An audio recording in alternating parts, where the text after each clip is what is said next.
பயமாக இருக்குது எனக்கு. இப்போ லைட்டாக பயமாக இருக்குது. தோண்டி பார்ப்போம்.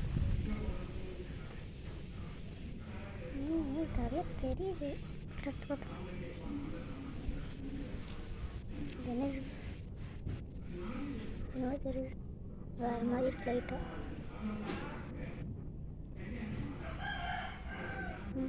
இது பேய். இது லைட்டாக பேய் மாதிரி. இது பேய்டா. இது ஒடிடும். சாரி பேய், எனக்கு தெரியாமல் போயிட்டேன்.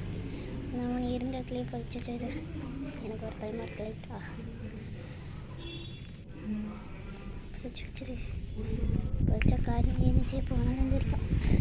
நல்லா தூங்கிட்டோம். யார்டா பறிச்சு வச்சா அப்படி? நானும் அவனை காப்பாற்றிருப்பேன் இந்த ஏஞ்சலை.